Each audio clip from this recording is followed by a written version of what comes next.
sometimes when you shuffle, you get really interesting soundtracks to just kind of happen when you come online, or when I come online, whatever it is. I'm going to turn this down a bit, though. It'll still be going in the background. It'll be great. Hello, everybody. Welcome to my stream, because I wanted to stream again. Specifically today, I'm going to be streaming a project that I've been wanting to do for a long time. To explain a little bit, let's focus that better.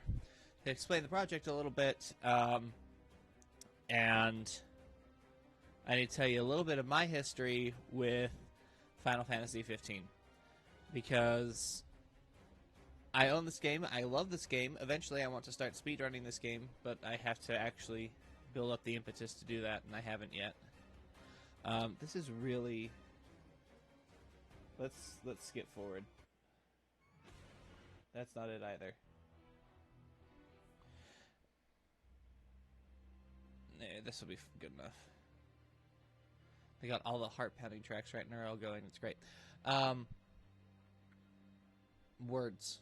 Yes. So, but before I bought Final Fantasy 15, and the thing that kind of convinced me to buy it was watching someone else play it on the interwebs, watching it being streamed on Twitch, which is probably a really good indication that, you know, this whole streaming platform and YouTubes and Let's Plays and all that are actually a really good way of people advertising their game, because it's what convinced me to buy it.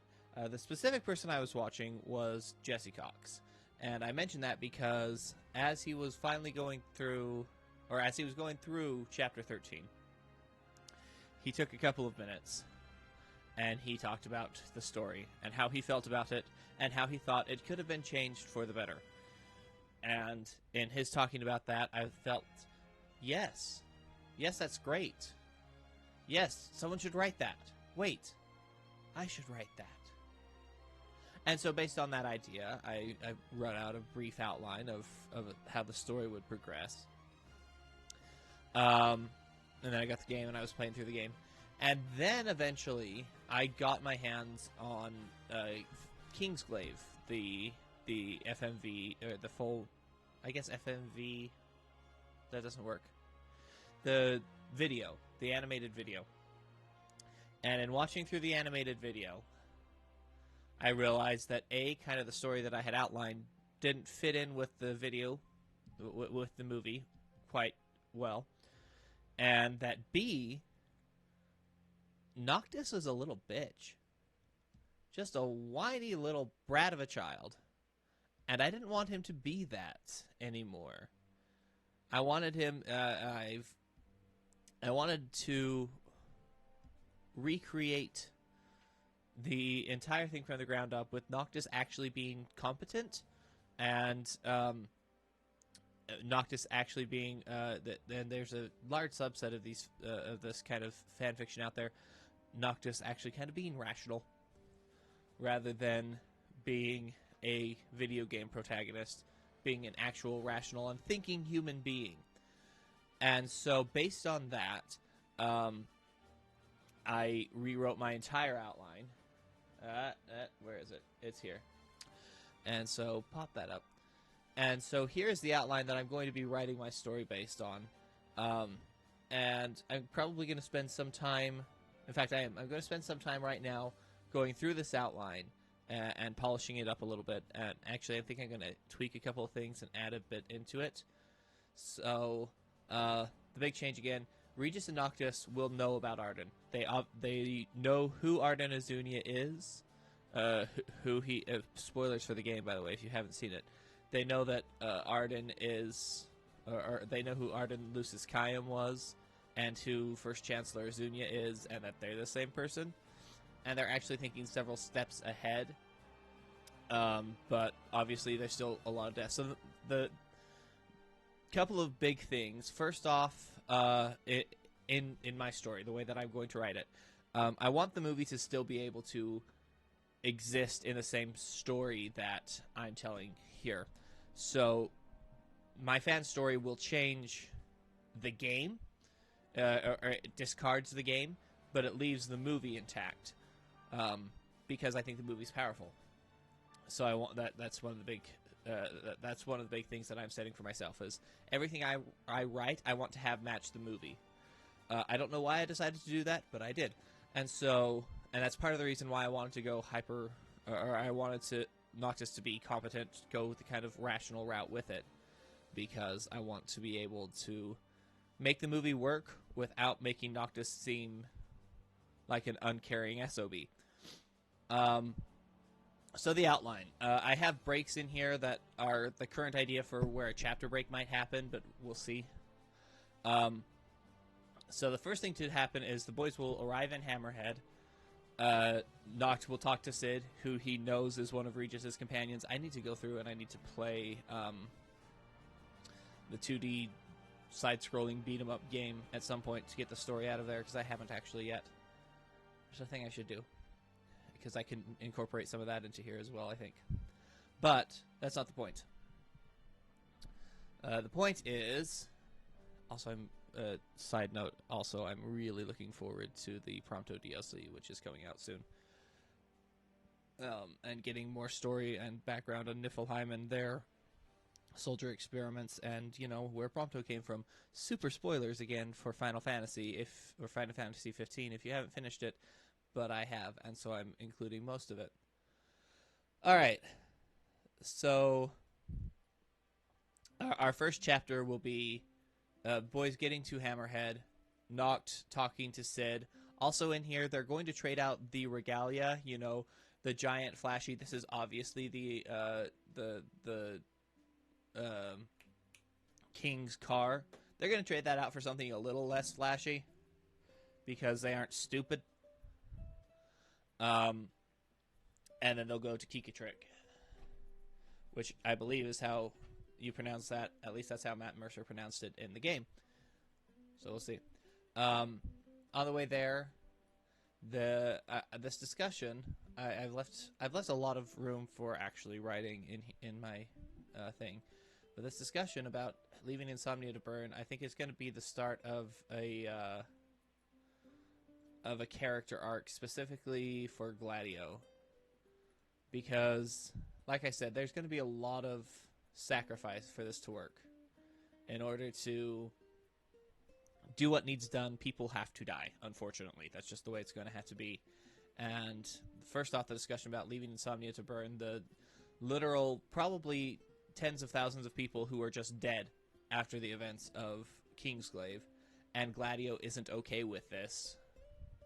And so I want to have a I want to have an arc, and this is something that I'm just kind of recently added, like last night as I was in bed thinking about this. Want to have an arc with Gladio having to come to terms with that, and probably doing it poorly. But they're going to go to Kikatrick. They're going to visit the first tomb there. In fact, if you notice on the side here, I have all the Royal Arm tombs listed in a separate sheet for me for quick access. So they're going to get the Sword of the Wise is the one that's just outside Kikatrick Trench, the first tomb that you go to where Cor gives you the key in the game. In story, Noctis already knows about them. He's going to get them, and words. He's going to get them, and will have. And it'll go on from there. But the other thing they're going to do, if you look at... Oh, where can I pull this up easily? I think here. I'll just pull this down here and bring up the map of Lucius here. If you look at the map of Lucius, you know, here's Insomnia, the place that's being burnt alive. They don't ever mention Gralia, which is the place where Nyx Ulrich comes from, and most of the Kingsglaive come from. That would be great, but they don't... Or not Gralia, shoot, I don't even remember, because Gralia is a different place entirely. But they don't mention it. Oh, also I have the Cosmogony up. Did I have that listed somewhere? Just a second. Because Gralia is the imperial capital. I don't have that listed anywhere. I need to go and find all those names and put them down someplace. Anyway, looking at the map. So you have Insomnia, and then there's the bridge, which is the main exit point for most of... that's where the... words. That's where the boys come. The boys come down the bridge and out, and Hammerhead's right about here. The sewage dungeon is over in here. Sewer dungeon is over in here. This is also the road that Luna takes out, and you see the cutscene with her and... wow, my brain. Nope, I'm going to have to look it up, because I want to call her Cortana, and I know that's not right. But again, I wrote this down. I thought I wrote this down. I did not write this down in this sheet. Did I write this down in this sheet? Shiva? Do I have your name there? I don't have your name there. Father. What is your name?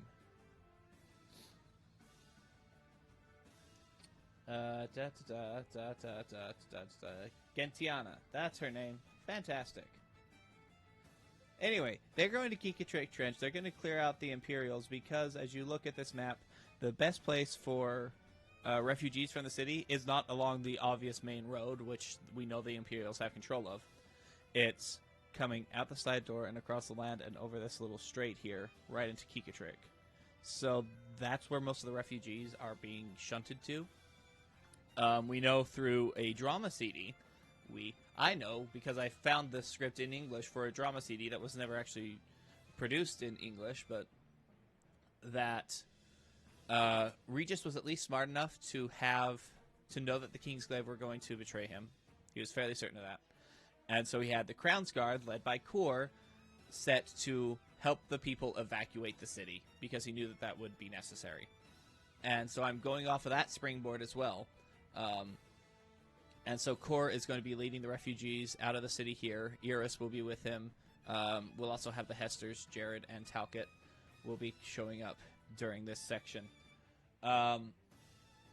But that's why they're going to Kikatrick. That's why they're cleaning out the Imperials, making way for refugees to come in.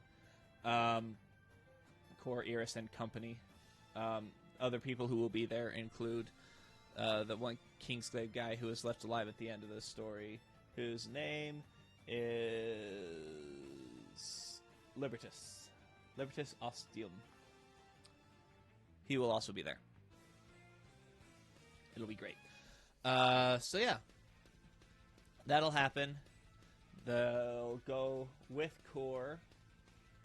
They'll clear out the Farmouth Garrison, because that's a really big space and a good spot to put a lot of people while you're trying to figure out where they're going to live for the rest of their lives. Dealing with refugees is not an easy process, as the current world sees in Syria. Moving on, after they clear out the Farmouth Garrison, they're going to go deal with the Imperial blockade that's keeping them out of the rest of Disgaea. And this is going to be the first place that Izunia shows his face. Arden is going to show up and open the doors for them and just let them through, so they don't have to do the fighting with Loki, because Loki's a moron, and I don't actually want to include him if I can avoid it. We'll see what happens. I might just forget that he exists, and he might never show up. So Arden will show up, he'll open the way, he'll go with them to Lestalem. Noct and the boys, who are called the boys, which is Noct and Gladio and Prompto and Ignis. That's just how I shorthand refer to all of them. We'll go with Arden to Lestalem, but Kor will be sent down. Let's not move stuff around. Kor will be sent down to the Hammerhead Garrison, which may or may not be its actual name, but it's not named in the game. I wish I could get my... I was going to have my copy of the game running so that sometimes I could pull it up and look at the in-game map and refer to things there. My capture card stopped working for some reason. We'll figure it out later. But there is a garrison, even though you never actually get into it during the game, but there is a garrison near Hammerhead. I'm calling it the Hammerhead Garrison for now. Actually, I think I might have named it something different.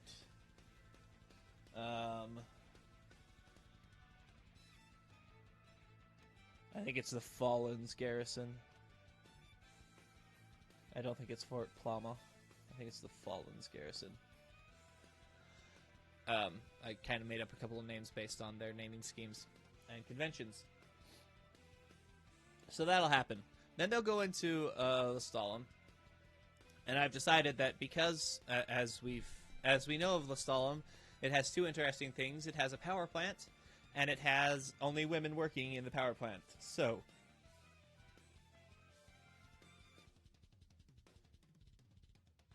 excuse me. So I decided that the city is run by the Exonerous leading council, who call themselves the Matriarchanics, because I love the word Matriarchanics. I think it's fantastic.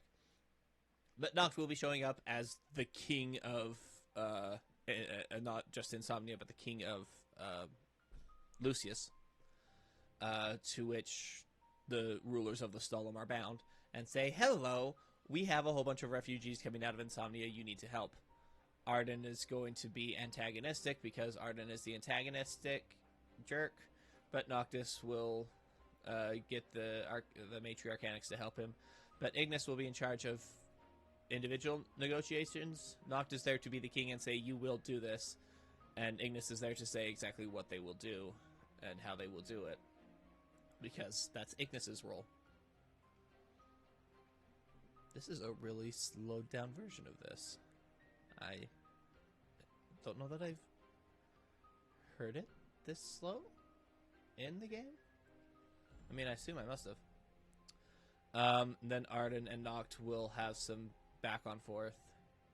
Gladdy has heard from Ignis, she's called him, that somebody was exploring the caves near Kikatrick and they found another royal tomb that they weren't aware of, so they'll go back there. About the same time, Noct will also get a call from Core that he found Luna in... Oh, that's not the thing I actually wanted to have happen. That he found Luna in Hammerhead. Because again, we know through the end of the movie and also the cutscenes in the game that Luna goes out the main entrance and the roadway, so she would be right there. So they all go back to Kikatrick because there's another royal arm there, which will give Luna and... See, this is another big thing that's changing, is Noct is not constantly chasing after Luna. They're actually going to meet up and talk like real people, and it's going to be amazing, I hope. You can read. I'm explaining more here, but I feel like I'm going to. So they'll meet up. She'll give him the ring. He's not going to put it on yet. There's...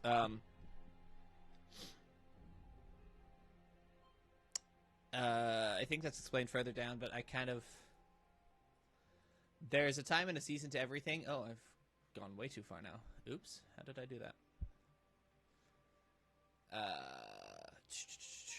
Okay. There's a time and a reason for everything. And the time to put on the ring is not immediately after he gets it. Which is my conceit for him not having the powers of Ringhood until they attack Grallia, because that will still happen. They'll still be going into the Imperial capital, because that's kind of powerful. Not necessarily the way it was done in the game, but if it's done well, Noct suddenly being alone and friendless, or alone and powerless, is very powerful imagery, and so it just has to be, you know, handled properly. Brief aside, I love this music because it is such a throwback to earlier Final Fantasy music. Those harp notes just sound like a classic NES synthesizer. Anyway, moving on. He'll hold on to the ring. They'll talk a bit as they're going through the cave, because she needs to start awakening the Six so they can start forming the contracts. He knows that that's going to take a physical toll on her. But she's like, yeah, but what's the other option? And he's like, that's fair. Just take care of yourself. Then Jared Hester, who doesn't matter at all in the game except as that guy who died once, I'm going to actually give him a character. Rather than being just a random valet or butler for House Amicidia, he's going to be the court historian. basically the one who knows all about Arden. But he will have found more information about where the royal tombs are as well. So that's going to happen.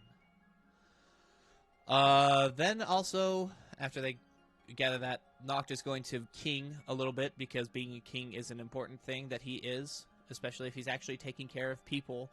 Then the people will come to him with requests and questions. So he's going to have to hold audience with petitioners, hold court, basically.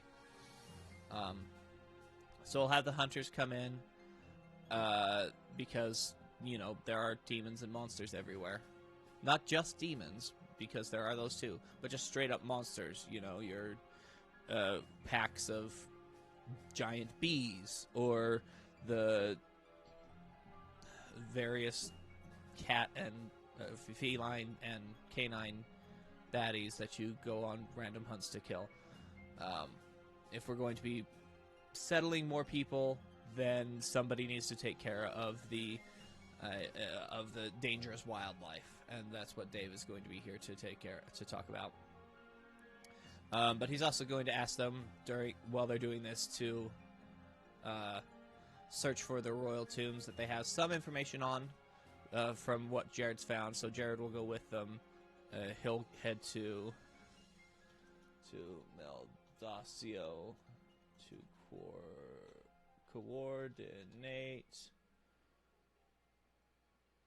the search. Great, that'll be a thing that happens. Also, I'm going to just really quickly turn those off because they annoy me.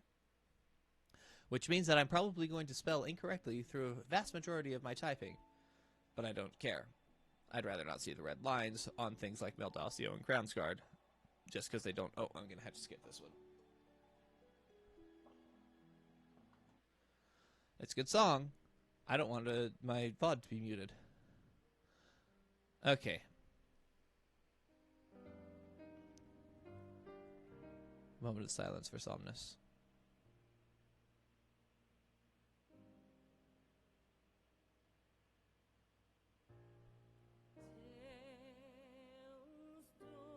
Still don't know what language she's singing in. I've been told that it's Latin, I think, but I don't know. I love the song, though. Anyway, part of the reason I love the game is because this music. So yeah, that'll happen with Dave, Auburn, and the Hunters. Or Auburn Bree, whatever his name is. And then we'll also see Libertus. Again, the only Kingsglaive remaining at the end left standing at the end of the movie. He'll come. This will happen, as listed here. The Kingsglaive are going to be reformed, and so the Crown Guard. What's probably,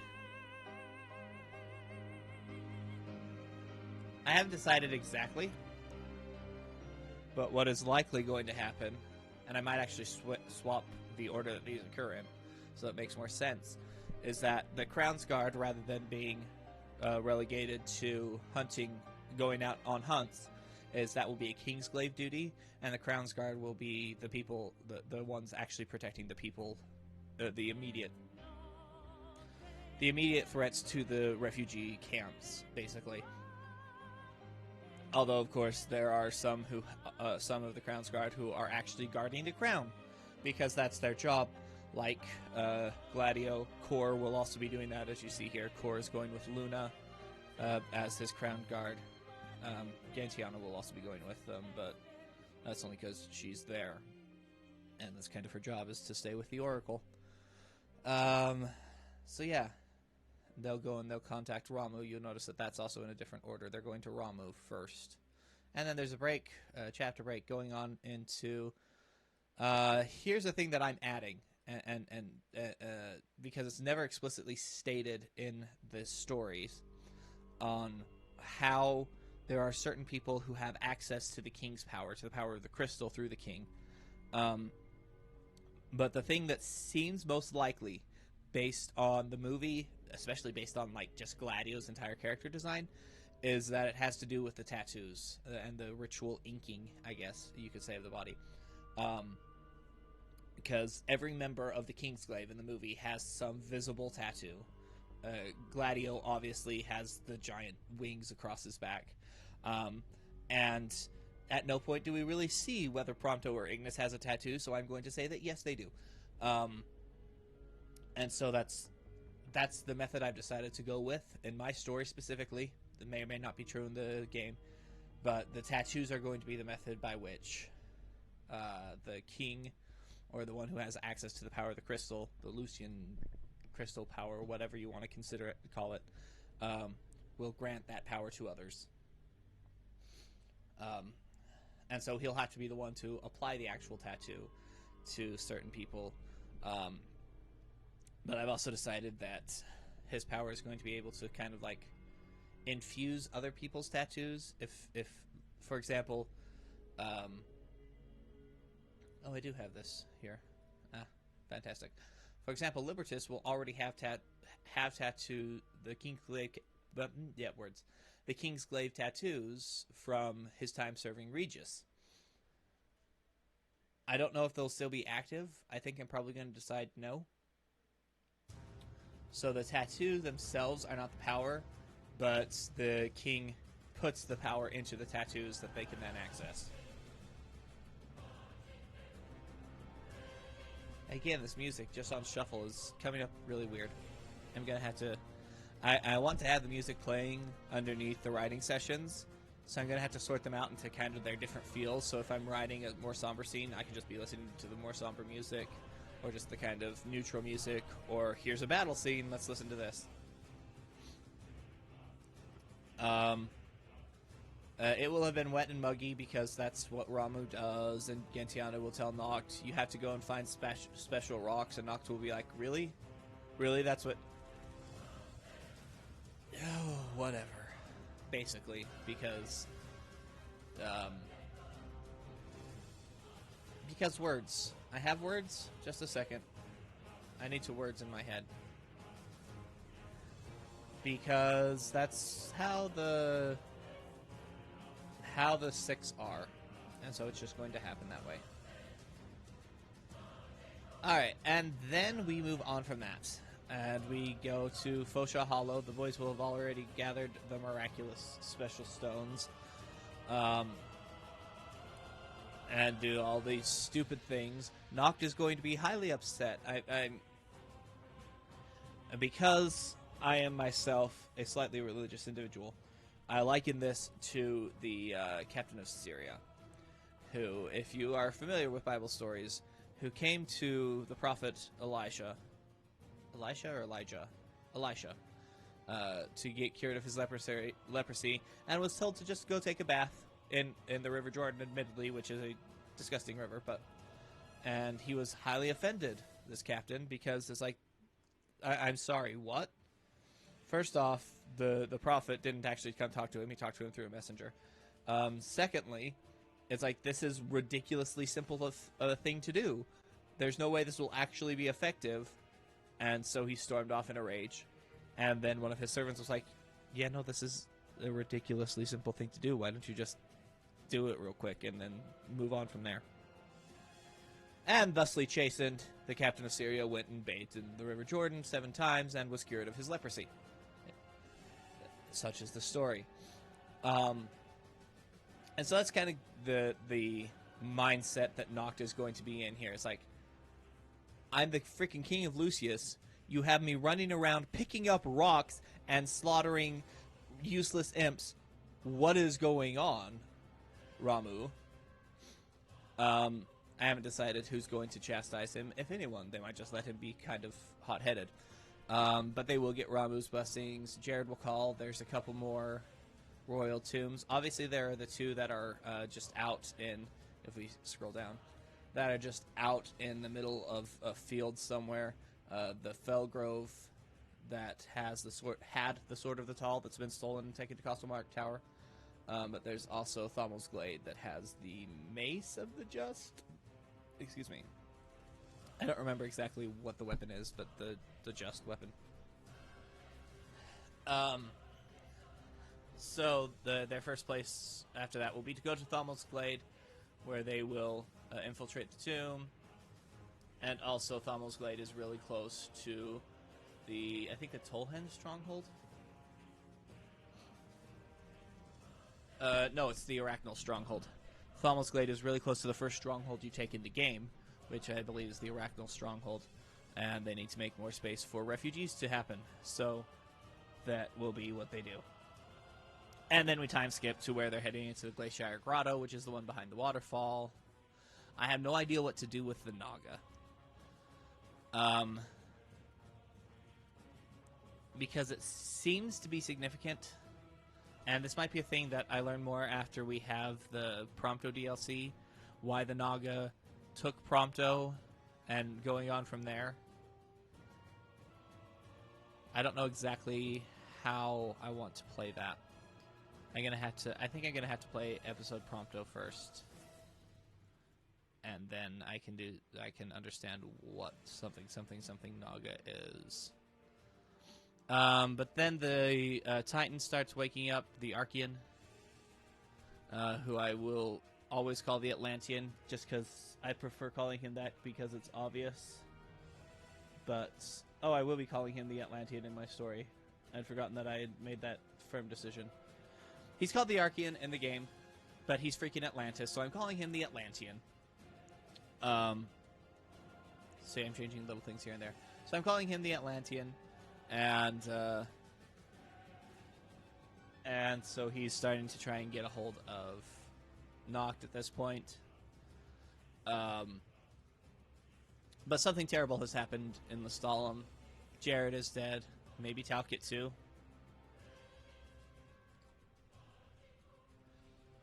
Just to make us actually care. Which sounds cruel, but when he dies in the game, no one cares that Jared is dead except the characters in the game. No player actually cares because he's not important. If Talcott suddenly dies, that's actually significant. So I might have to kill Talcott. But then the King of Lucius is going to be coming into Lestalem in all his fury and glory. Caligo,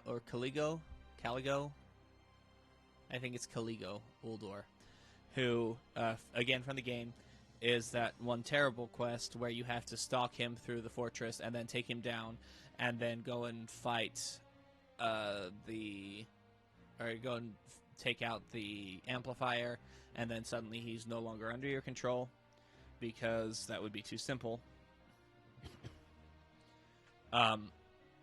But they make specific mention as you're following him along that Caligo is the one who killed Jared. And so Caligo is going to be the one who has invaded Lestalem, taking control of the city. The Kingsglaive and the Crown's Guard are all going to be basically right there, ready to just... there's a giant trench that they might be on the other side, or they might be back in the mountains. I haven't decided which yet. But they're going to be ready to just actually have a war in the middle of the streets, because both of them kind of have bad memories of recent events in Insomnia, and they kind of want to get their pound of flesh back. But that's not a thing that Noctis wants. That's definitely not a thing that the people of Lestalem want. And Arden shows up and reveals that it's not a thing he really wants to have happen right now either. And so he brings Caligo to heal, gets the Empire the heck out. But he also, as you'll note here, has a very strong hand as they go into bargaining. So the end result of the bargaining, which I'm not going to write because that's just going to be boring for me, is going to be a press conference between the King of Lucius and the first Chancellor of Niflheim, where they talk about all of these things, as you can see listed on the screen. This is the only time that we'll ever see Viv or Dino, because both of them are terrible characters, and I don't like them, but they're also both journalists, so this is the perfect place for them to have been. I love this note here. The king knows what happened in Insomnia, and that's probably exactly the words I'm going to have come out of Noctis's mouth. I am well aware, or I am fully aware of all the events that took place in Insomnia, however long ago, during the Night of Burning, or however they choose to refer to it. Then pause dramatically, and then say something along the lines of the kingdom of Lucius extends its greatest thanks or gratitude to the Empire for its role in protecting the Lucian citizens during an unprecedented demonic attack in Insomnia. Viv will ask about the crystal. I haven't decided about the crystal yet. I think Arden has to have control of the crystal. Or have I decided about the crystal yet? There was a time when I was going to assume that they had just kind of put the crystal in the trunk of the regalia because they're like, we're not letting you steal this thing. But I think that might be showing too much of their hand. I think they have to let Arden have control of the crystal to let Arden think that he is in control of the situation.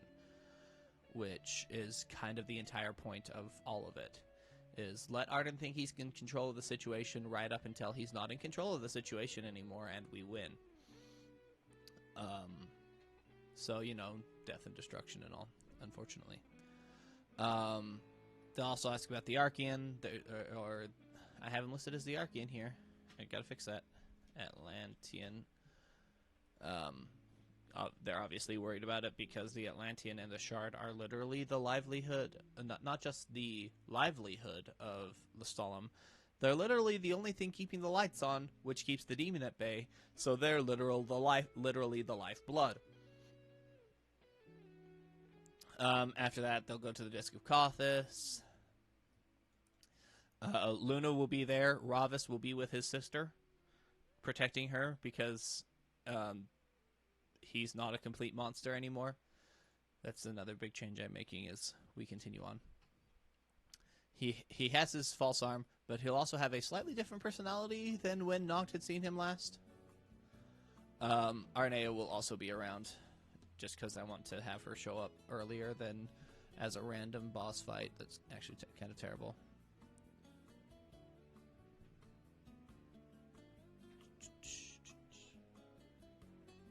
Called Relax and Reflect. Welcome to the hotel.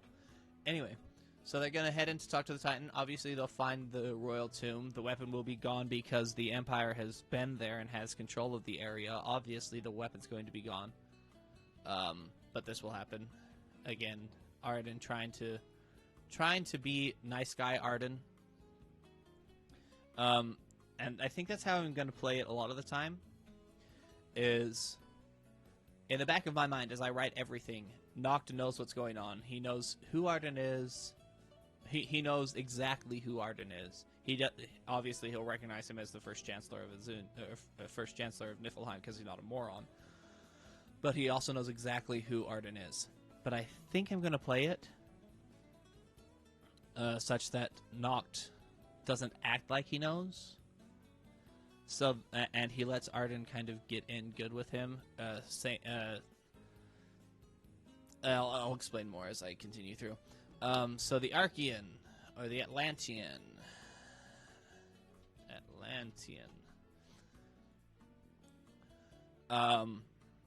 This is such a fantastic allegory that I don't know how it wasn't in the game initially. But the Shard is literally what's powering all of the lights in Disgaea. The lights that hold the demon at bay. Noctis, the king of Lucius, is literally what gives all of the quote-unquote light of the world, or the power of light, or whatever the game refers to it as, to the entire world to hold the Star Scourge at bay. How did they never have this happen? No, we don't want you to actually equate yourself with the Atlantean who's holding up the Shard and the light, or the Archean. We want you to just fight him, just cut his arm off. It's fine. It's fine. Stupid is what it is. The trials are dumb in the game. I'm not gonna. They're just stupid. And so the Atlantean's trial here, first off, the Atlantean is not going to just be big, angry monster face. He's going to be the soul of the earth. As I put over here, he's calm and steady like the freaking earth he is. I'm really annoyed with what the game did to the Atlantean, if you hadn't, or to the Archean, if you hadn't noticed. He'll have a strong I didn't explain that one at all yet. Okay. I'm going to quickly grab the Cosmogony and bring it over here so it's a little bit larger on the screen. Also, there's a random 1 in there. There doesn't need to be a random 1 in there. Here's how I am thinking of the basic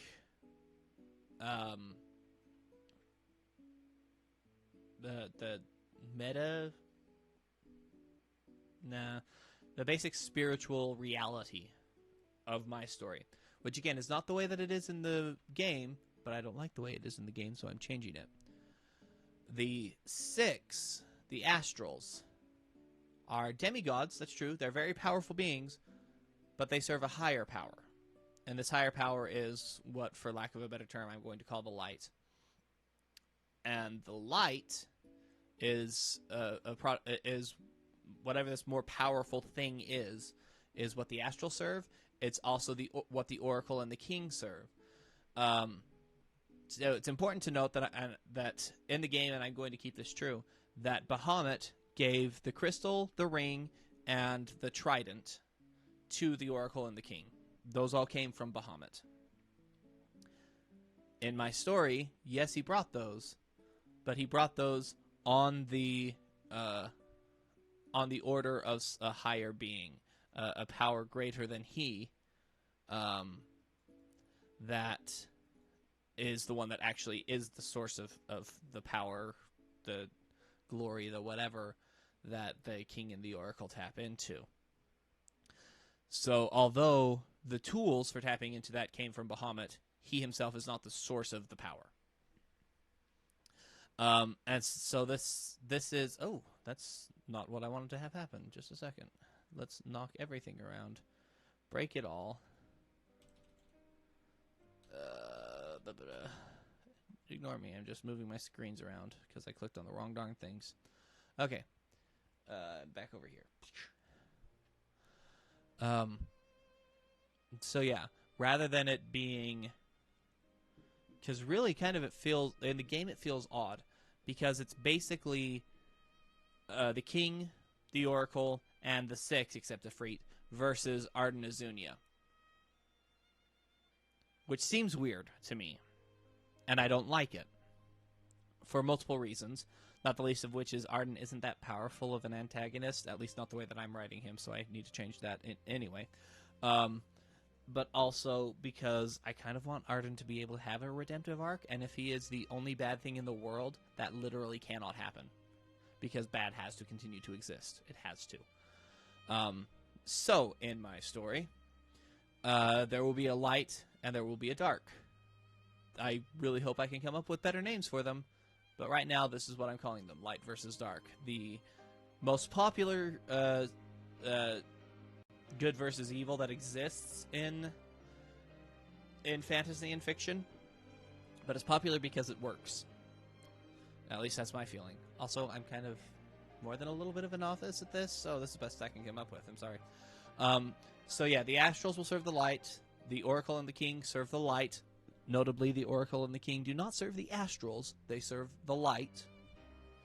But the Star Scourge, you know, that thing that turns people into demons and makes night last for 10 years, is a product of the dark. All of this, the Astrals exist in a plane above reality, which Alterna is named somewhere. Oh no, that's the name of the skill. I stole that from the spell that you can cast with the ring that sucks everything into it and makes them disappear. The name of that spell is Alterna. So I've decided that that's the name of the space, which is what the Kings have the ability to store random crap in, because you'll notice that there's fishing rods and swords and whatever else that they don't have. The boys don't have backpacks, so everything that they hold has to be going into Alterna, because there's an unlimited inventory. So they just store all sorts of crap in the random void. that I'm calling Alterna. So that's important. So that's important to note because that is. Oh, in fact, you can see that over here in the meta physics area where I talk about healing and buff items are conceit of the game. They don't exist in the world that I'm building in the story. Same with havens. The havens, which are the safe areas that you can camp in the game, that the demons and such won't attack you there. Those don't exist in the world. Those are a conceit of the video game to make it easier to play. At least that's what I'm choosing to believe. I love this question. So we'll have the Spirit Realm storage, which is Alterna. It's obviously one of the powers of the Lucian Kings. They use the tattoos to grant that power to others. That's what they phase through when they're doing the jumping. That's how they store their weapons, etc. I'm not entirely sure how they access this, and I'm thinking I'm just going to what I call Harry Potter this, which is I don't explain the magic just happens, which is probably what I'm going to do. So yeah, and so as we talk, I bring this up because as we talk about the Titan, who is the calm and steady, the Earth-like bedrock force of the Astrals, he has a ridiculously strong connection to the light, not to Bahamut or a special what is word? I'm going to have a thesaurus open the entire time that I'm writing this because otherwise I will forget half of the words that I want to use.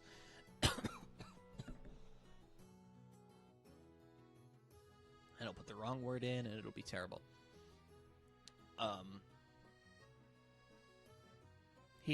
Obviously the Astrals are his comrades, and there's a form of kinship there with them, a form of shared purpose.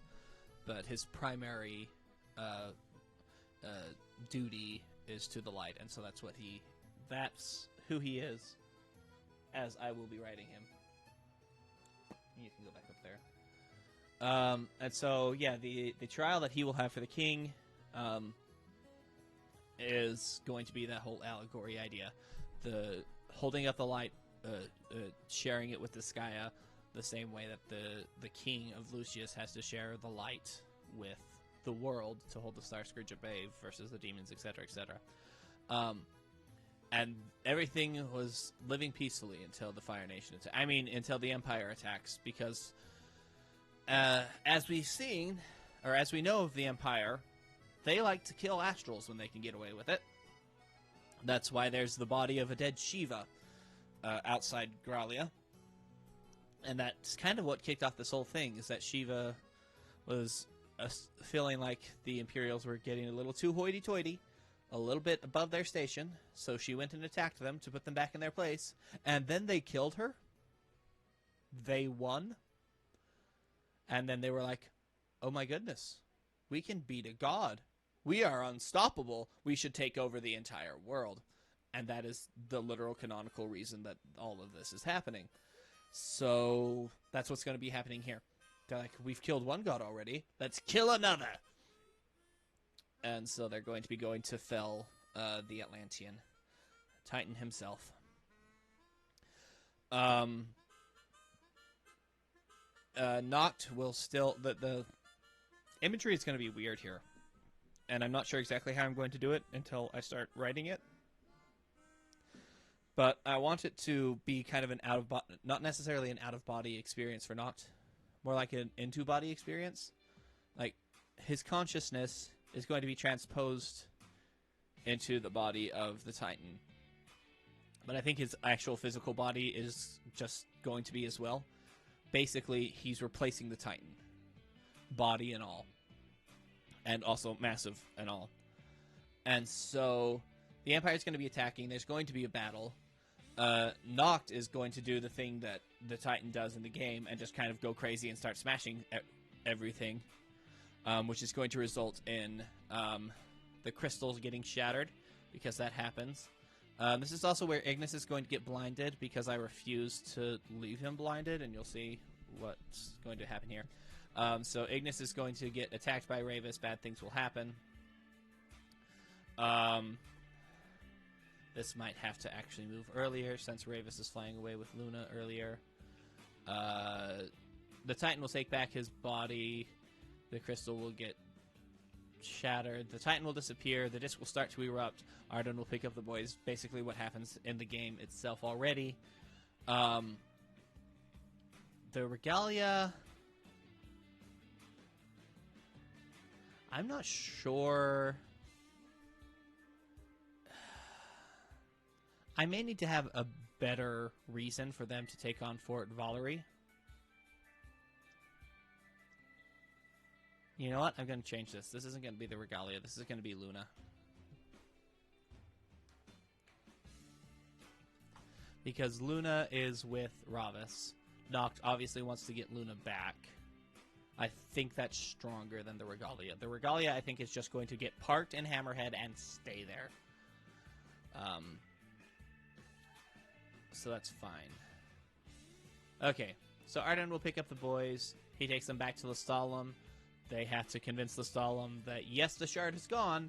You can still produce power. It'll be fine. Just, you have to gather shard fragments now rather than pulling it straight off the shard itself. The meteorites fragments, which are still magically burning somehow, still exist. You just have to actually gather them. So the Kingsglaive and the Hunters will be helping with that now as well. Although that... And then the Crown's Guard is kind of becoming a policing force throughout this whole thing. Ignis is now blind, which is going to be a thing. Again, I decided to blind him earlier than in the game, and in a different way than in the game, because reasons. Lots of important reasons. Mostly so that he's not blind for the whole game, because, boy, that makes me sad. That is the saddest part of the entire game, is that Ignis is just blind for most of it. Arden, again, trying to be good guy Arden, and ingratiate himself. I should capitalize that G. Is going to tell the boys where Luna is so that they can go get him. This is going to be Fort Valerie, which, again, is different than in the game, because when you go and get the Regalia, it's at the different place. The place that they've already taken. It's at the Arachnal Stronghold. Fort Valerie is the place where you attack what's his bucket, who's already dead, Mr. Caligo, who is already dead by this time in my story, and fight Arnea. This time, that's going to be where they go to get the Oracle back, get Luna back. Yeah, they're meeting up in Old Lestalem. And then night falls, and the Crown's Guard? Did I say the Crown's Guard? That seems odd. That should probably be the Kingsglaive.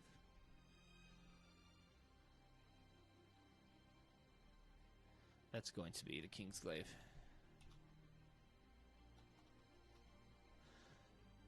The Crown's Guard are more important in the game because the Kingsglaive don't exist anymore. In my story, the Kingsglaive come back, and so they are the attacking force. The Crown's Guard are the protective force, like the military versus the cops, which don't get into it. But the police force, or the policing force, the protective force of the settlements is going to be the Crown's Guard. The more offensive, not offensive force, the one that's going out and attacking threats outside of the borders, is going to be the Kingsglaive. But as they stealth in, Ravis will just kind of be there waiting for them, and he's had a change of heart, because I decided that Ravis can be a good guy, because I want him to be a good guy. And so this was the original jumping off point here, is that Ravis and Aranea, and also I'm including Arden, are going to change sides. They're going to leave the Empire, because the Empire is obviously bad and evil, and they're going to instead fight for Noctis and Lucius, who are maybe not the best people in the world. Like, Regis is a terrible person, don't get me wrong. But they're going to fight on the side of Lucius. They're going to fight under Noct. And so this is kind of where all of that starts. The obvious, we're not just settling our people and refugees anymore. Now we're freaking building an army to take out the Empire. We're not going to be holed up underneath our little shell anymore. We are willing to take you on and take you out. Because we've noted in the game, at least what it appears to me, and I should possibly go back and check. But in the game, at one point, Aranea leaves the Empire. She and her men take off. When you meet her again, she still seems to have some MTs under her control. So I think, knowing what we know about MTs, aka Prompto, I think the MTs will stay in the chain of command, at least the way I'm going to write it. They'll stay in the chain of command of who's ever controlling them, rather than in the under the control of Niflheim. Because that's what they're programmed to do. And not ask questions, so they'll just do it. Much like the clone troopers in Star Wars. Oh, execute order to kill our ally here who we've been fighting with for months or years. Okay.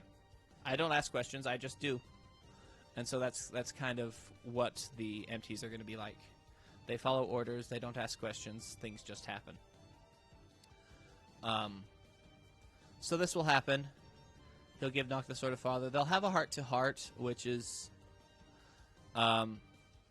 basically, he and Noct will bond over the fact that neither of them agreed with what Regis had done.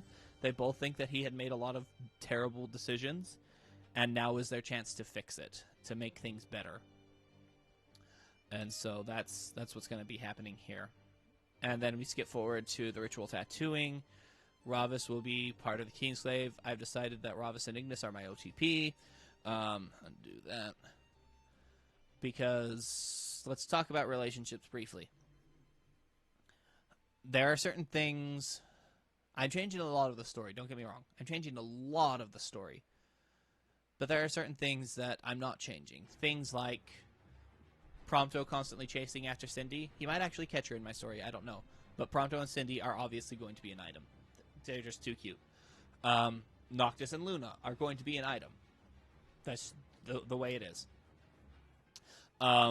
If you talk to Gladio enough at the end of the game, right before you head back into Insomnia, you hear that he has a special lady. I don't know who. I'm thinking it'll probably words. I might make it Holly, the lady who gives you quests for the power plant in Lestalem, but I haven't decided yet. Heck, it might even be Aranea. I don't know. It's never expressly stated in the game. It's not expressly stated in episode Gladiolus. I was really hoping that it would be there. No. Episode Gladiolus was just kind of a letdown across the board. Is their Square's way of shoehorning Gilgamesh in. It's terrible. Anyway, story-wise, it was terrible. It's kind of fun combat. I should go back and play it again. Words? Just a second. So yeah, that relationship will stay there. So, but there is not given in the game anywhere a canon relationship for Ignis. And so I've decided that Ignis and Ravus can end up together because they're so super cute. Also, I've decided that Ignis is from Tenebrae, which explains why his accent is different.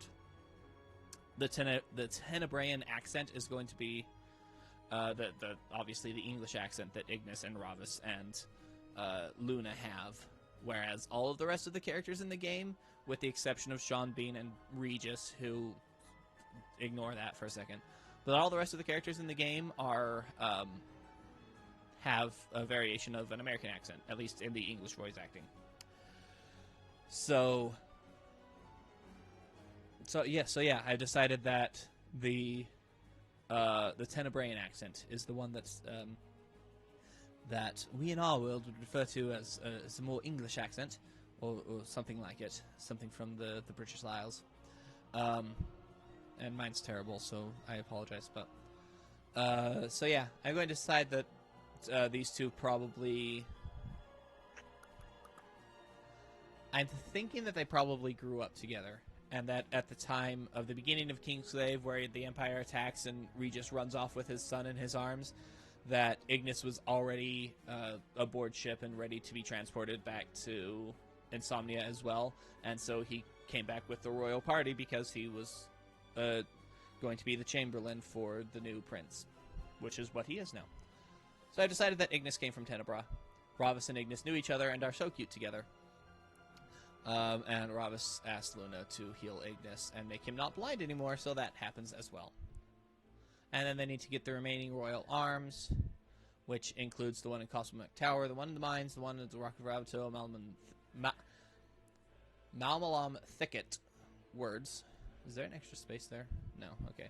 And in Cartanica. Cartanica, of course, being on the other continent, and in Niflheim-controlled territory. But Ravus, who has access to giant flying dropships, can just fly them into the middle of the Malmalam Thicket or to the top of the Rock of Ravato, and they can just collect those really quickly. But they also need to make plans to head to Altitia, because that's where the Tide Mother is, and they need to fight the Leviathan. I'm going to have a brief segue here, because Castlemark is really, really interesting, and Noctis would recognize it as being really, really interesting. And so they'll go in, they'll destroy things, collect the Sword of the Tall. Noct will be really, really intrigued by the technology and the magic of the place, and so he'll grab a couple of scientists. This is my nod to all of the terrible, terrible Sonya quests. But Sonya Jaeger and Sylvester Jaeger, who does exist in the game, he's kind of more difficult to find, and many people might not have. But there are random treasure map pieces scattered throughout the game that don't show up that don't show up as regular items. They show up as a piece of paper on the ground that you can interact with and pick up, and then the treasure map pieces take you to a different place where you find a different treasure map.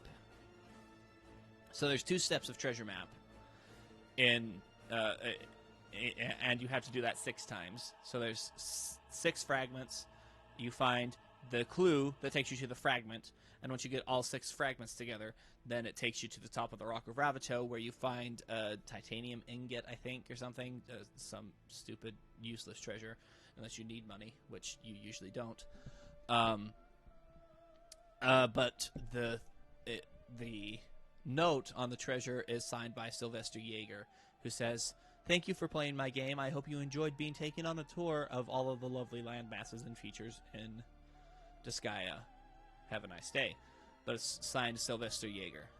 So I decided that Sonya and Sylvester, who I'm going to assume are husband and wife, although they could also possibly be brother and sister. I haven't decided yet.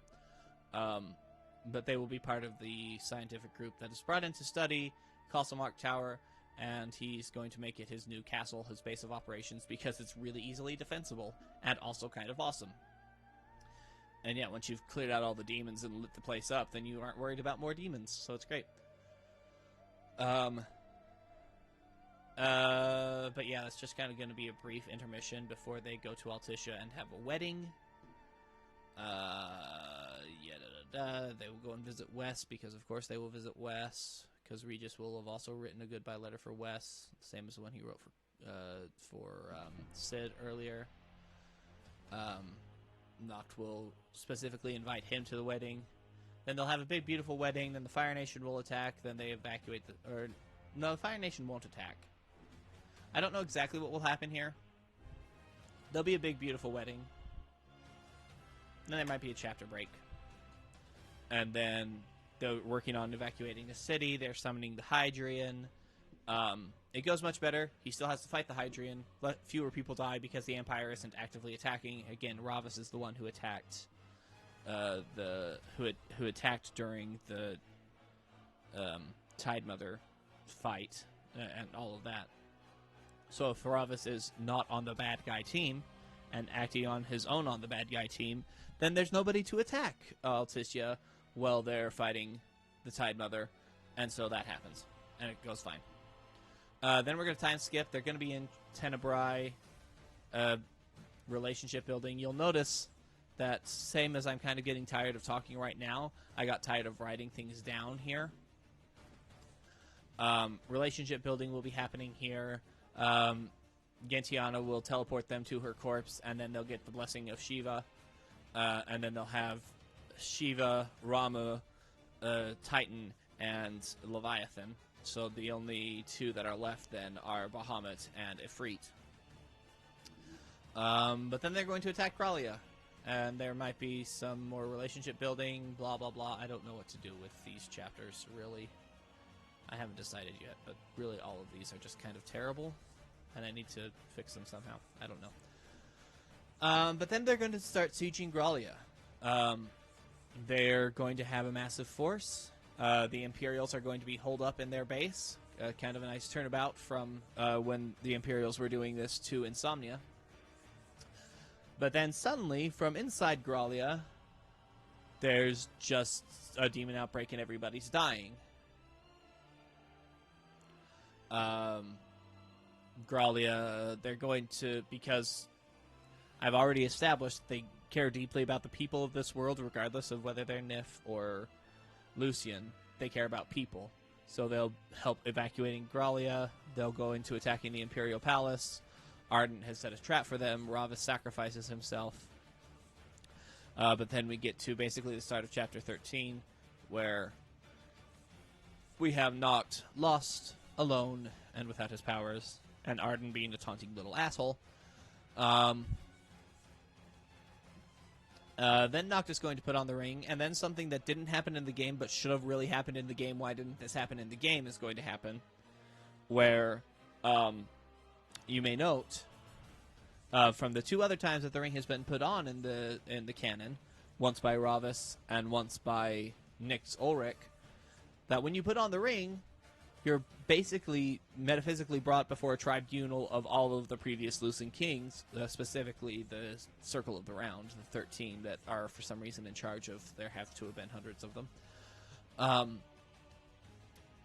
And so he's going to be brought before this circle of really crusty old guys, and he's going to berate them, just tear into them. And then he's going to get all of the magical powers of the ring, and he's going to just tear through all of Grallia as well. He'll meet up with Prompto. Prompto won't have... You'll notice at no point in here does Prompto get magically switched with Arden and pushed off a train. So he'll just find Prompto, who has the master key to the building. Not mentioned earlier, but important to note, they know that Prompto is an MT. They know that he has the master key to the entire building, and they will be using it. They'll get the rest of the party. They'll get Gladio, who was protecting Luna, Ignis, whose friend/lover is dead, and so he's just almost inconsolable. I love this imagery of Aranea and Kor and Libertus just all fighting together. Because Aranea and Kor together already is kind of awesome. And then you add in Libertus, who is just this pudge ball. A powerful pudge ball, but a pudge ball. And they're fighting his best too, and it's going to be amazing. They're going to get to the throne room. They'll meet the Emperor, who may or may not be a demon at this point. I haven't decided. They'll gather the crystal, but the Star Scourge will be released. Blah, blah, blah, blah, blah. You can read. Yeah, they will actually have the crystal at this point. The crystal is not going to stay with Arden. Noct is not going to shove his hand into it and get sucked into Eternia. But they will have physical possession of the crystal, which is a good thing. But then the Star Scourge gets released, which is a bad thing, and suddenly night descends. They retreat to Tenebrae. They're still not safe because Tenebrae doesn't have the infrastructure to keep the lights on, so things are going to get terrible. And so they gather up all the ships. They put refugees into drop ships. They get everybody to the sky, which still has the lighting and the infrastructure of Lestalem to keep the demons at bay. Castlemark will still be lit as well because it has whatever weird magical technology is going on, and they're also probably going to supplement that with power from Lestalem because if they can figure out how to do that, they would. So yeah, they'll get all the refugees, as many people as they can, back to the sky. The King and the Oracle are going to be in Castlemark with the crystal, and they need to go talk to Bahamut. And so they enter the crystal. And Bahamut is Bahamut. he is very proud of his what is, how did I place that? Just a second. No, not there. Here, maybe? Oh, yes, his what I call the Light of Providence plan, which is the plan as outlined in the game. In order to fix things, the King of Light has to die, and the Oracle of Light has to die, and Arden has to basically win, because then the power of the kings is no more, which is exactly what Arden wanted, and no. The answer is no, Bahamut, because that's stupid. So again, the king and the oracle are going to smack him down and put him back into his place. There's a lot of that happening. I may or may not have been slightly influenced by things like Persona and my own personal experience of having 20-somethings no more than people who have been around ages and just being like, no, you're stupid, we're going to do this correctly. But that's what's going to be happening in my story. Whether or not it's effective in real life is another question. Usually it isn't, but that's fine. So they'll forge the contract, and then we're going to have the Council of Light. This is kind of my favorite part of this whole ordeal. Because in the game, Noctis and Luna are split up, and everybody is talking to each person individually, and there's not a lot of conversation of everybody get together and talk about what has to happen now. And so, oh look, here, I have it here. The Light of Providence, I have that listed here as well. And so they're going to call the Council of Light, which should include all of the Astrals. Only 5 of them will be there because of Freet. It'll include the Knights of the Round, and also the King of Light and the Oracle. And they're going to, basically, the Oracle and the King are going to say, yeah, you know this whole thing that happened with Arden Azunia? This is your fault. You, the Astrals, first off, let the Star Scourge in. Let's talk about Ifrit for a second here. This is your fault. You let this happen. And there could be more backstory in there. There's some theories about Ifrit and Eos and what could have been happening there based on the artwork, and also that stupid dungeon where you have to bounce around everything. The platforming dungeon. Piteos, that's it. Based on what happens in Piteos and Eos and such, and it could be much more complicated, and I might decide to do that. Dumb it down a little bit and make it fit in my story. I don't know yet. But the fact that Ifrit was able to release the Star Scourge is the fault of the Six. Arden was doing his best to cure the Star Scourge, and the Six were like, no, screw you, and banished him to whatever, and to immortality, rotting in his own self-misery and resentment, which is the fault of the Six and the Knights of the Round, specifically Azunia, who, again, not expressly stated in-game, but there's enough hints to it that I'm going to take it as read and make it canon in my book, in my story, that Arden's brother, who stole the crown from him, is Azunia Lucius Caim. And so Azunia is also a terrible person. And Azunia is going to be publicly berated and shamed. And then we're going to have what I think is a really powerful scene here, where the Oracle and the King are like, no, the Star Scourge isn't all-powerful. We know how to fix it without having to literally destroy sacrifice our lives and the entire power of the crystal and the light in the land. Not a good idea. And then Ravus is going to come back. We know that Ravus is just infected with Star Scourge because that's his end in the game. He comes up and he's this big hulking demon monstrosity. And Luna, the Oracle, who can channel the light, will be there to cleanse him of it, and that's going to be fantastic. And then basically a line of, okay, sit down, shut up, we're telling you what's going to happen now. And then scene break. That one I'm very certain of, because I don't want to give everything away yet. Although, if you're watching, you'll have spoilers for the whole story. I'm sorry. So then they come out of the crystal, renewed, invigorated. The army is ready to go. So here we go. It's time to confront Arden. He's holed up in insomnia for reasons. I still don't know why he did that in the game. I may come up with some silly reason why he does this here. Maybe he likes it. I don't know. Especially where he doesn't have the crystal. And it's not a great way to taunt the king back into... I mean, really, the reason he does it in the game is because the imagery of the crystal above the throne, Arden sitting on the throne, and the dead bodies hanging around was just too much for the showman that Arden Azunia is. Arden Lucius Khaim, excuse me. I'm not entirely sure what's going to happen here, or why he'll be back in Insomnia, but I think he has to be. I think it has to happen in Insomnia just because it's really powerful. At least in my mind, it's powerful. And that's what I'm going most off, is what imagery, what emotions can be powerfully conveyed here. So there's obviously an army of demons in Insomnia. So the army of light will have to fight its way into the Citadel. Arden's on the throne. He and Noctis face off. I know for... that's not true. Yeah, it is. So I'm going to have them fall into that giant courtyard that's in front of the Citadel, because that's a great place for the Council of Light to be summoned.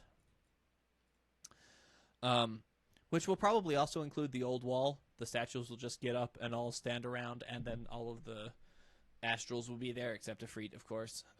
You may have noticed, but we'll get there.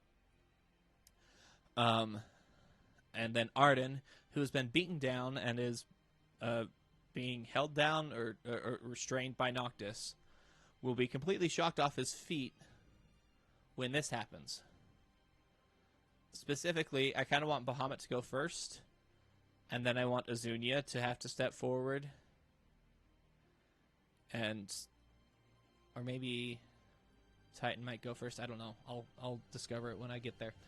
But then I want Azunia to step forward, and I want there to be this moment between Azunia and Arden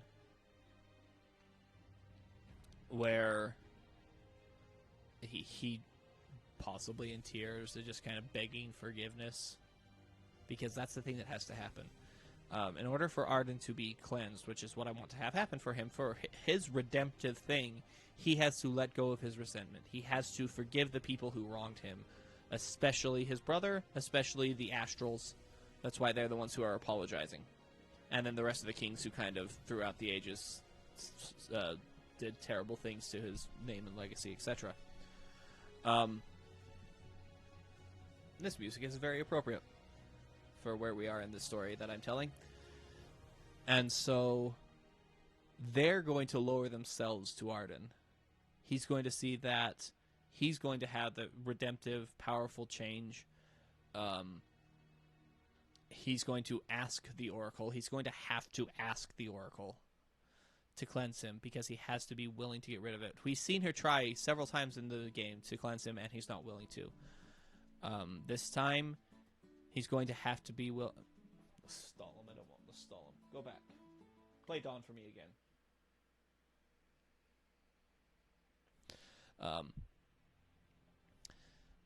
And so she's going to cleanse him of the Star Scourge, and then he's going to be able to, which will probably also kill him, but with the Council of the 12 there, basically his body will just turn blue and he'll be a ghosty as well. And then, because memes, and also because Ifrit, the Fire Nation will attack, and this will be the big bad. Let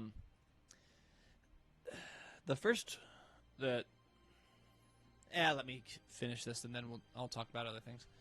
So Ifrit will be there.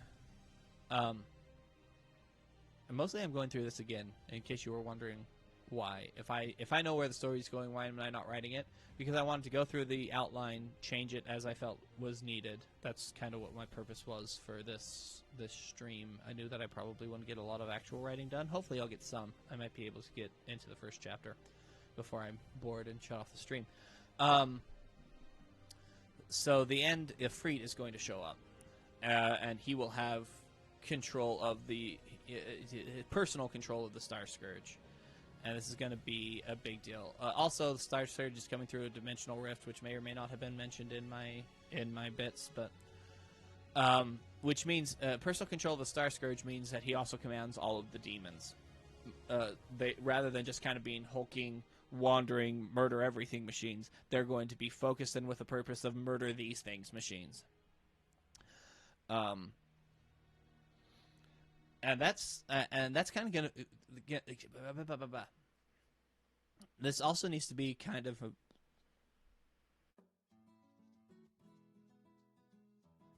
Sorry, hacking up phlegm. This also kind of needs to be a big moment for Noct, where he's like, okay, we finally achieved it, we've won, and then he realizes, oh no, we just put all of the good people in one really unsafe place, and now we're being attacked by all of the everything on the outside. So there'll be the Council of Light, they'll be being attacked by the demons, the Kingslave and the Crown's Guard will also be there doing their bits, and so there's going to be this epic fight. At the end, Shiva gets to be the one who puts down Ifrit, because Ice and Fire, also because that's what happens in the game, and I kind of want to stay true to that one. Although Bahamut will have to get his good slice in at some point.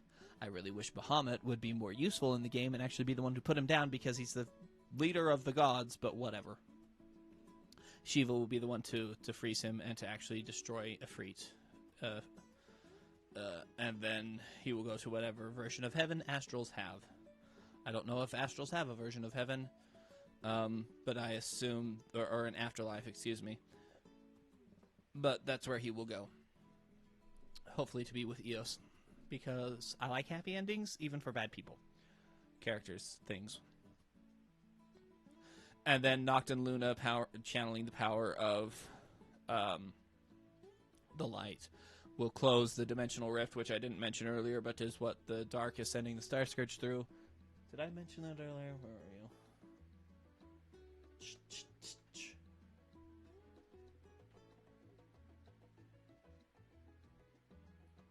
I have this bits here. Do I have anything else that I talk about that with? I don't. Oh well. But that's how it worked in my mind, so it makes sense, I guess, I hope. I don't know. They'll close the dimensional rift, and I will purposely leave it unclear as to whether or not they're still alive so that we can have an epilogue where King Ignis and Ravus are at home leading Tenebrae, which is not Tenebrae, it's Tenebrae. And the Lucian royal family is showing up, and everybody's happy in the end, basically.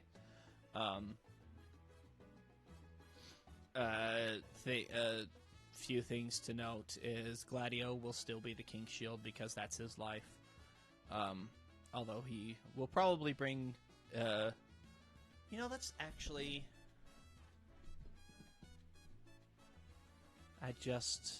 because this is meant to be a brainstorming session, I think this might actually be a really good spot to put it. I think I've just decided that Gladio is going to be getting together with Aranea. Because then what we can have here is the King's Shield, Gladio, and the Queen / the Oracle Shield, Aranea, are a couple, because why not? I like it. They spend all day together anyway. They would get to like each other. That seems like a great idea. I think that's what's going to happen here. Prompto, I think, will have taken over the Chancellor / Valet / everything spot that was Ignis's, since Ignis is now being a king and happily married to Ravus in Tenebrae. And that's going to be the end of it. So yeah, there are obviously some weak spots, like all of this, basically all of Altitia, and all of getting ready to attack Gralia. But I think I'm going to have a lot of fun writing this, if I actually write all of it. I'm going to try. We'll see what happens.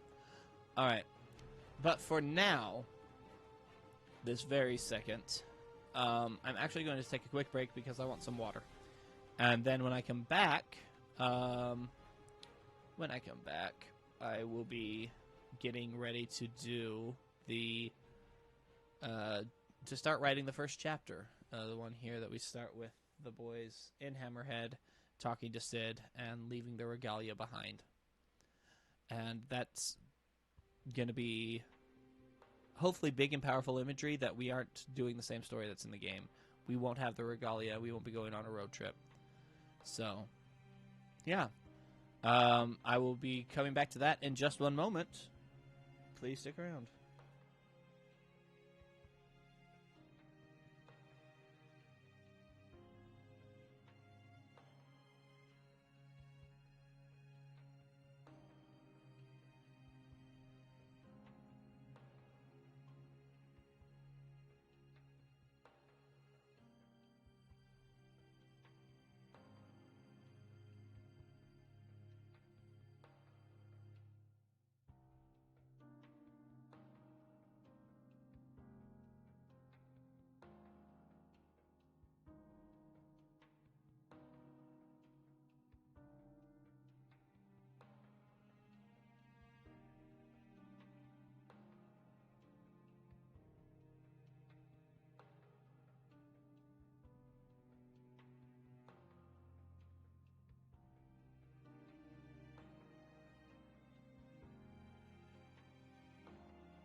Well, if this isn't music to start writing the Hammerhead scenes with, then I don't know what is. Alright. Welcome back. You'll notice that I've thrown the outline over here, and I'm going to be typing over... I can't camera well. I'm going to be typing over there. Outlines up here. And is there something I failed to... Oh, yes. Yes. One thing I failed to mention is that the Regalia isn't going to randomly explode on their way to Hammerhead. Because, again, they're actually slightly competent and didn't... and made sure that they maintained their vehicle.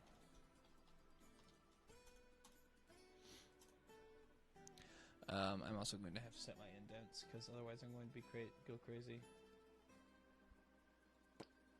I need a first line indent. It's just a thing that I need to have. Okay.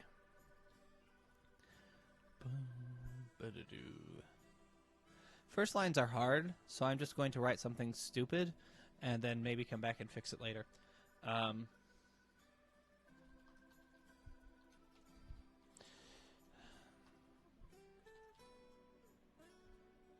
Also, turn that off. Doesn't mean that you shouldn't be fixed, but...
Because I have to get a dig into hair.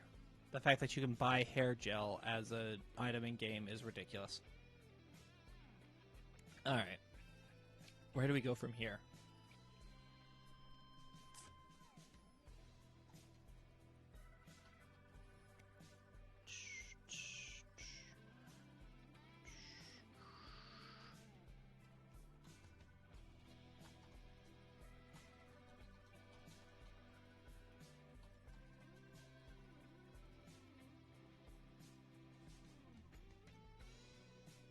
This is a terrible first line, but first paragraph, but whatever.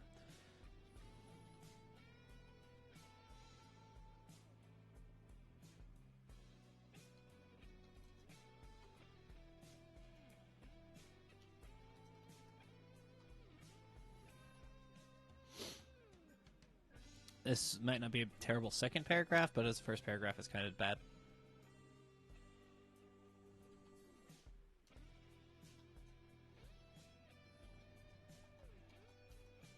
Okay, I'm going to have to pull up names to make sure I spell them right. I did not. Of course I didn't. Because why would I spell things correctly?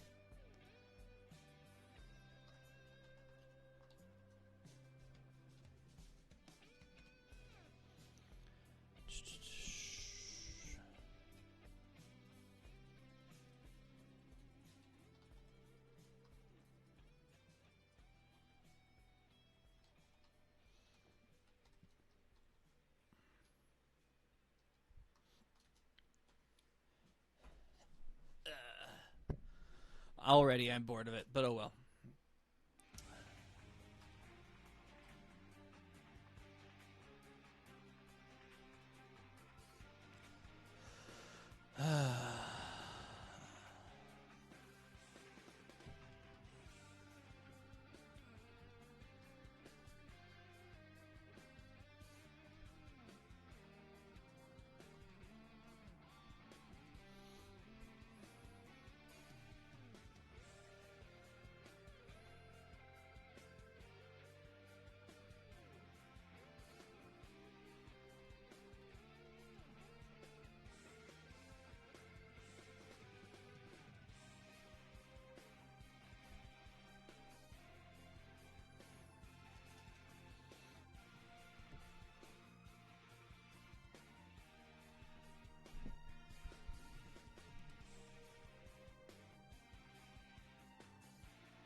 I don't know what this track is. What is this?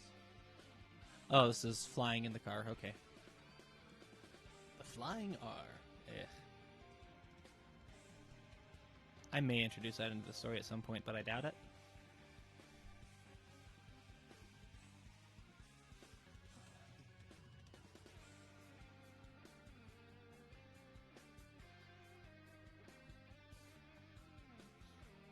If I do, it'll be at the very end.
Wizened.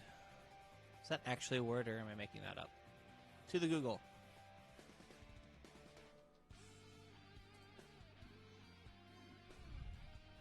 Wizened is actually a word. I just have to spell it correctly.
Possibly too much exposition, too much explaining what's going on. I don't care at the moment.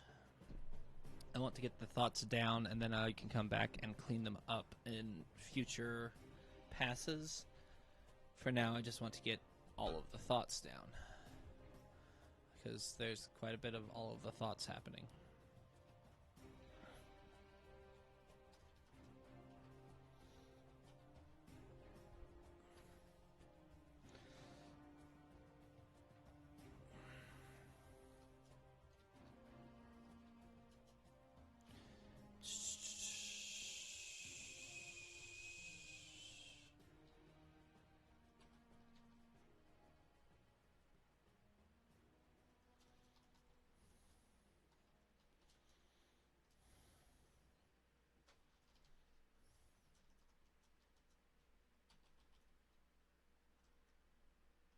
No, that's a Cindy saying.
What is Sid's last name? I have this written down someplace. So Fair? Wow, that's quite the last name.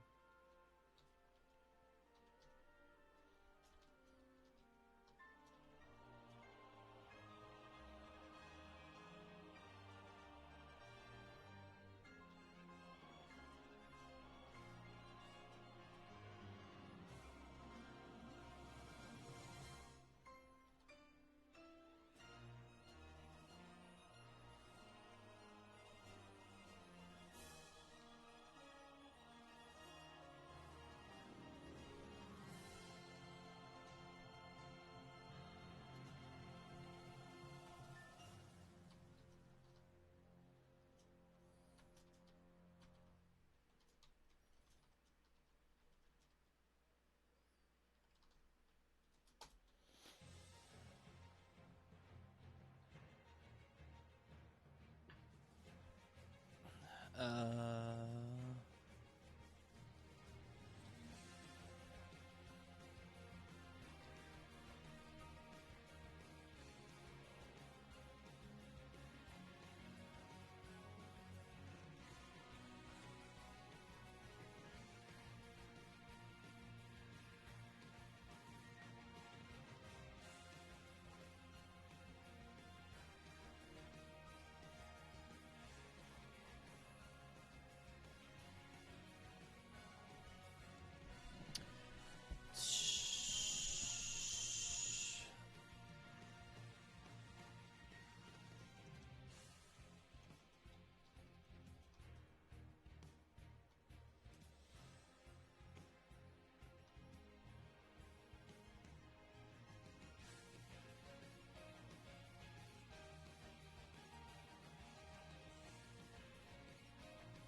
Which is an actual line she uses in the game, which is why I'm putting it in here.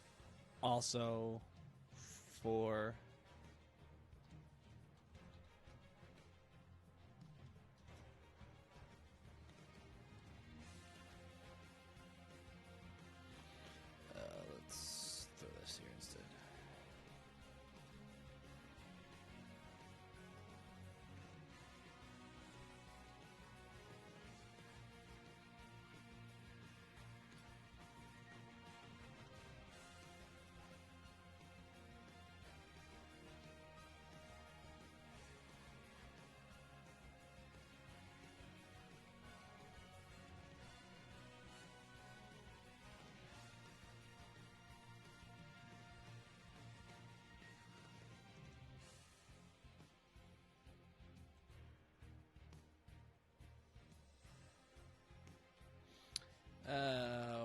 best to make this terrible joke.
Oh, chocobos.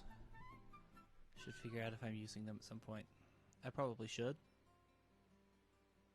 But then I have to do that whole side quest thing, or have explain one of the Kingsglaive doing it, because Deadeye is a terrible side quest.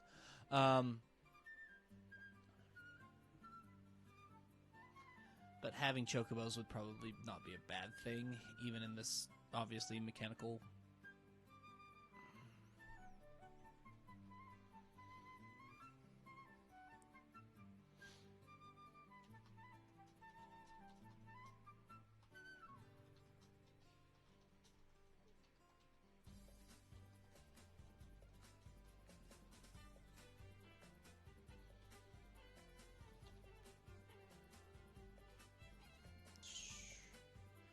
Put a bit of a break here as time has elapsed.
Oh, ba-ba-da-ba-da-ba-da.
Wrong button.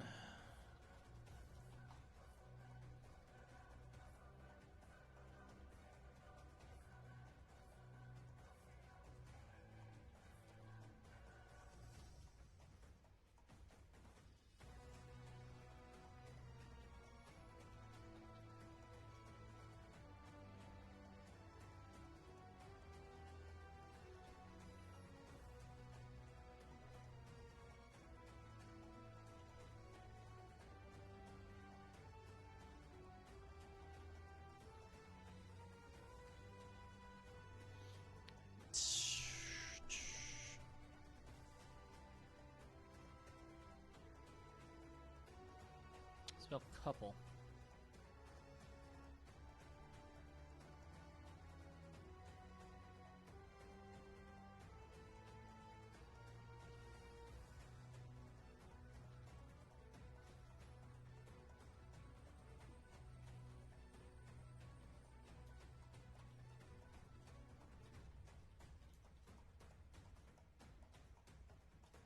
I may be laying that on a bit thick, but it feels right.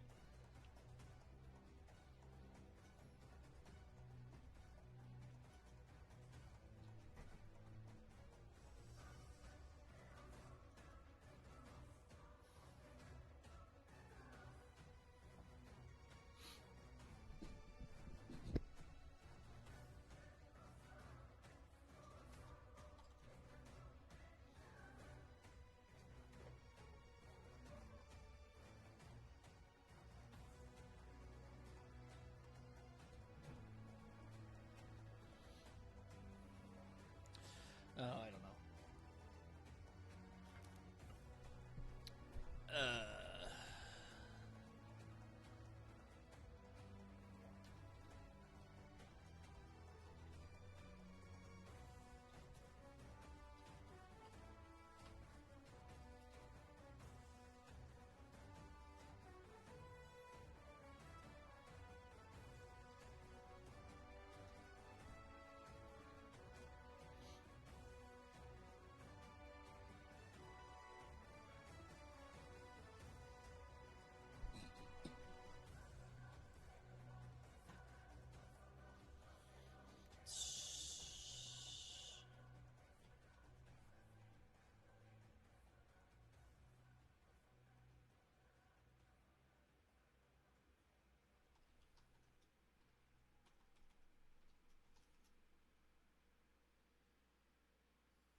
I'm not gonna lie, I will use all of the cliches and normal tropes because that's how I think.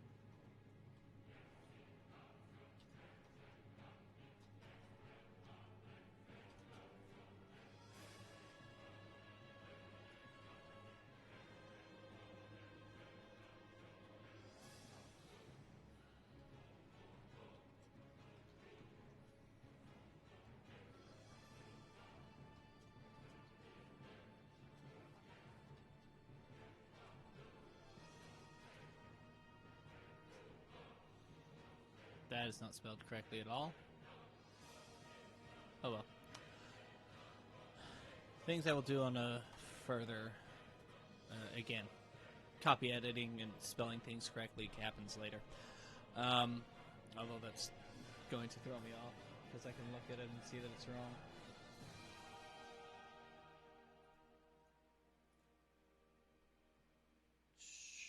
Wow. Like, look at this and this and that and that. What else is bad? That's terrible. That's ridiculous. Can't spell shield. That's not great. Coiffed has 2 F's.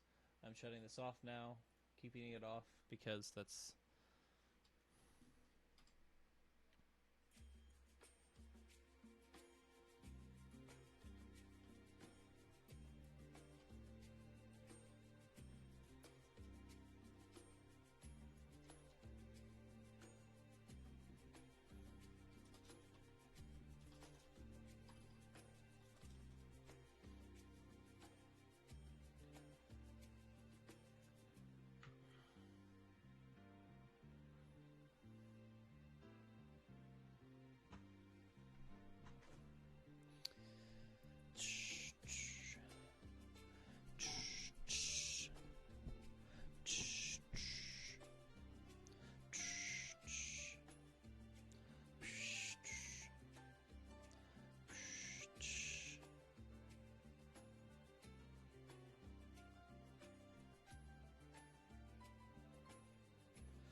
Sure, we'll pretend like that's correct. Also, let's make sure that we're not playing this track because probably copyright strikes. Let's move on from there.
that's something else in my room making strange noises at me. Blah, blah, blah, blah, blah. Where do I want to go here?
Can I use the word grease monkey? Does that make sense here? Grease monkey. Fine. Grease monkey. Because I think it's a very specific... It is just a mechanic. But is it too comedic for this particular spot?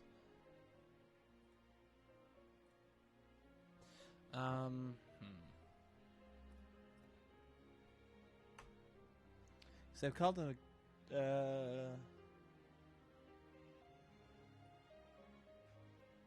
called him an old mechanic here. I've used that phrase a couple of times.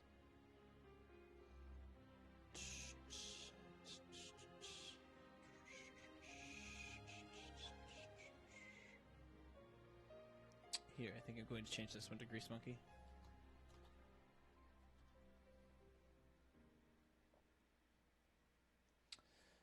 Where else would Grease Monkey be appropriate? Either mechanic, that one should stay mechanic.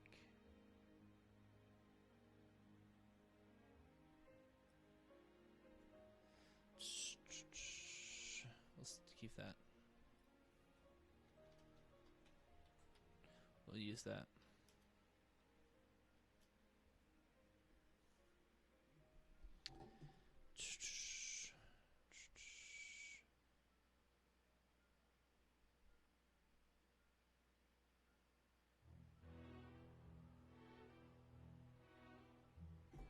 What is that noise? Oh, it sounds like it's coming from the other room again. Okay, that's fine. Where are we?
This should not be past tense.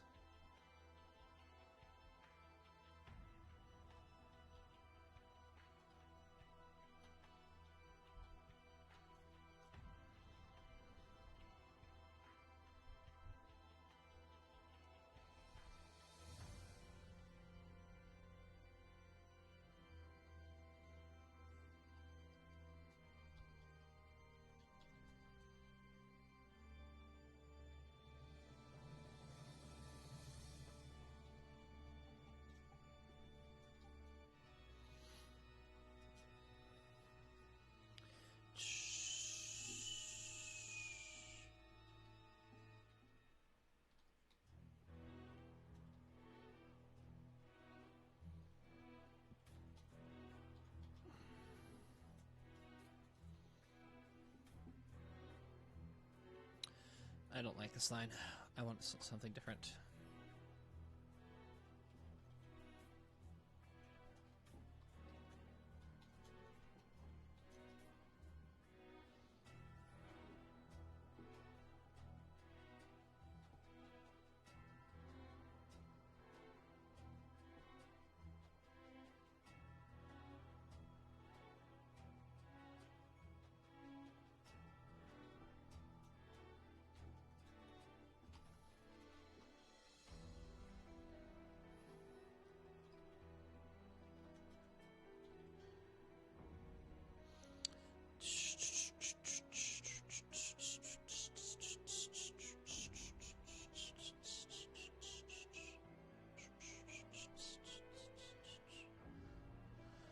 All right. The um.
And that's going to be the end of chapter.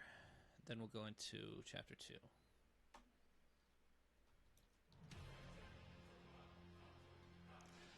Alright. Looking at it, this will also be the end of the stream for today.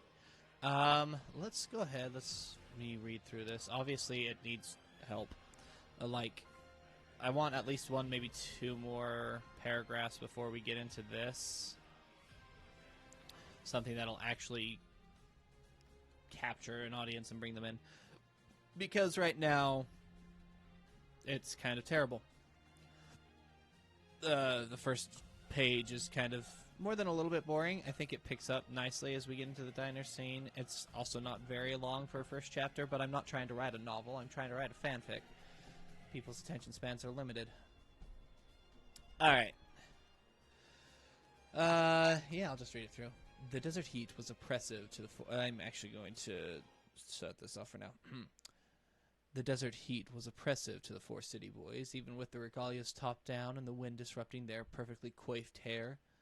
To their relief, it wasn't long before Ignis was pulling into the Hammerhead garage, the first stop in their long journey. Noct was the first to jump out, even before the car had stopped moving. He never did wear a seatbelt, but I think I'll put that somewhere up here. Could you maybe try to not break yourself? Gladio asked. The shield was often sullen, but seemed even more somber than usual today. The prince ignored him as usual, and proceeded into the large open maintenance building. Sid? What's that? Came the responding voice. That was a terrible voice. As the wizened old grease monkey came... let's see. As the wizened old rolled out from under the vehicle he was working on. Oh, it's y'all, he said, standing. I think that's the wrong voice for him, but still too bad. It's good to see you, too. Noct sarcasm went unheeded by the older gentleman. I'm afraid it's urgent, said Ignis, having caught up to the prince. Must be if old Reggie sent you lot out, Sid responded as he washed up in the shop sink. What's the old boy need now? A moment of your time and a couple favors, Ignis replied, pulling an envelope addressed to Sid Sofair and emblazoned with the royal seal. And passed it to him. That needs...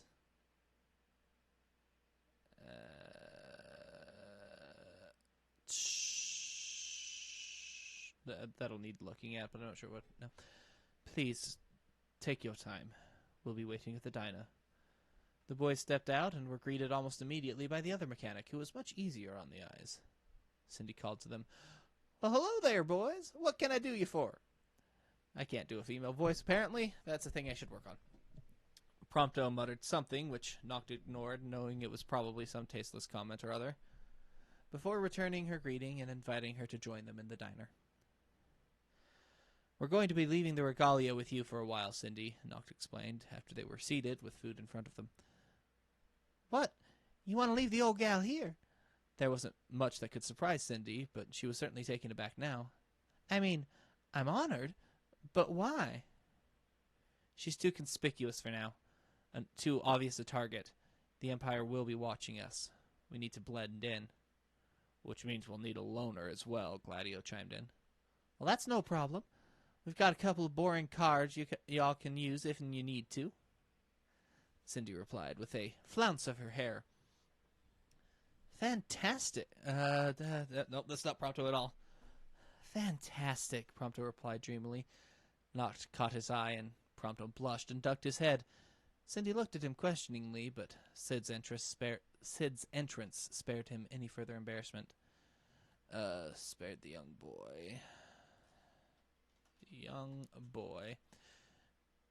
Any further embarrassment, although I had the young versus the old here, that might be a bit too strange as well. We'll see. The old man was red-eyed and splotchy. Pawpaw, what's wrong? Cindy asked, standing in concern. Oh, she's standing here. Oh well. Rather than responding, he shook the letter clenched in his fist at Noctis. Did y'all know about this? The letter from my father? Yes. Its specific contents? Well, I can guess. So he's just going to... should be going. So he's just gonna... And you're okay with this? That should actually be gonna. That is not how one spells gonna.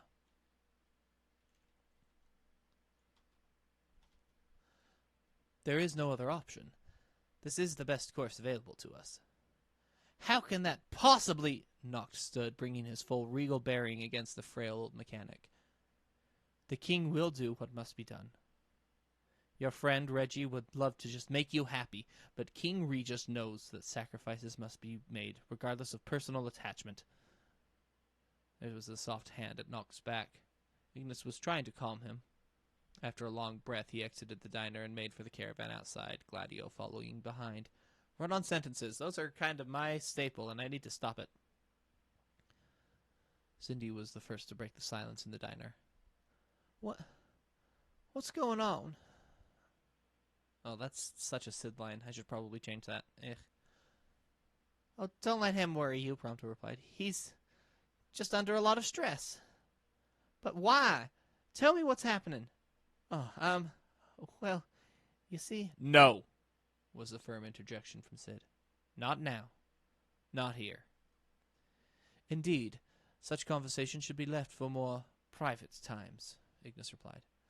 Let us instead work out the matter of transportation. I like it. I think it flows okay there. Obviously, I mentioned there are a couple things to look at. Let's see.